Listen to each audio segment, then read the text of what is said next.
Imagine this. You catch a familiar scent while walking through a store. For a second, you don't know why it feels familiar. Then it hits you. It's the same cologne your ex used to wear. Suddenly, you're thinking about someone you haven't spoken to in years. Or maybe you stumble across an old photo buried in your camera roll.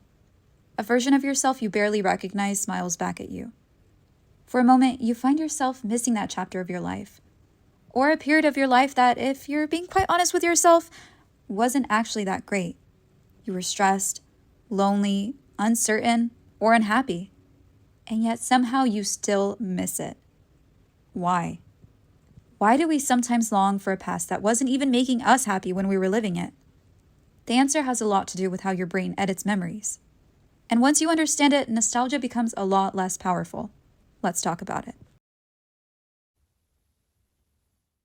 Most people think nostalgia is simply missing the past. But psychologists have found that nostalgia is actually much more complicated. In fact, nostalgia often shows up when people feel lonely, disconnected, dissatisfied, or feeling like something is missing in their lives. Think about that for a second. When life feels meaningful and exciting, you're usually focused on what's next. But when life feels confusing, your brain starts looking backward. Not because the past was perfect, but because the past feels familiar. And familiarity feels safe. Your brain would often rather return to a familiar pain than face an unfamiliar future. That's why people sometimes miss toxic relationships.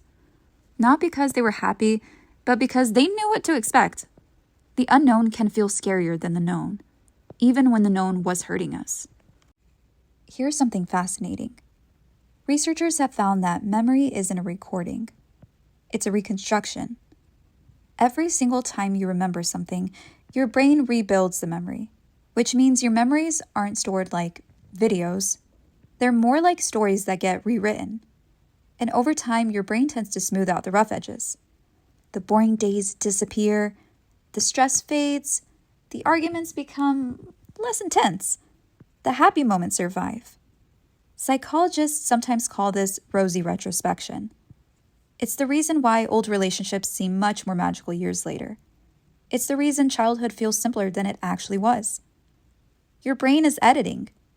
And that editor is simply doing what human memory often does, making the good moments easier to remember than the bad ones. But here's the part nobody talks about. When you're nostalgic, you're usually not missing a person, or a place, or a year.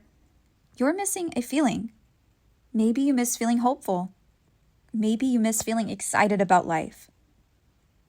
And that's important because it changes the solution. If you think you're missing a specific person, you might spend years trying to get them back, and eventually realizing that's not even what you want. But if what you're actually missing is the feeling that you had during that chapter of life, you can create that feeling again, just not in the same way. This is where people get stuck. They spend years trying to reopen a chapter that already ended. And every time they compare today to their favorite memory, today loses because today is real. The memory isn't. Today's problems are visible, while the memory has already been edited. It's an unfair competition. You're comparing real life to a highlight reel, and real life loses every time. So how do you stop nostalgia from taking over? First, stop arguing with it. Nostalgia isn't bad. It's actually a sign that something mattered to you. The goal isn't to erase it. The goal is to learn from it. Ask yourself, what feeling am I actually missing? Not who, not where, not when. What feeling? Adventure, belonging, love, freedom? Once you identify that feeling, your job isn't to go backward.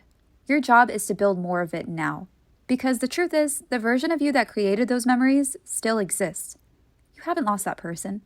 You've just been looking in the wrong direction. And here's one final thought. Future you might look back at this exact period of time that you're living right now and wish that they could experience it again, even if today feels ordinary or messy and difficult.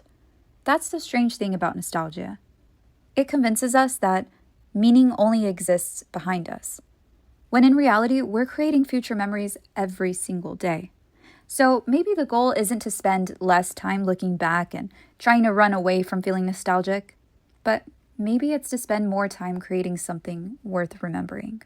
And that's the psychology of nostalgia.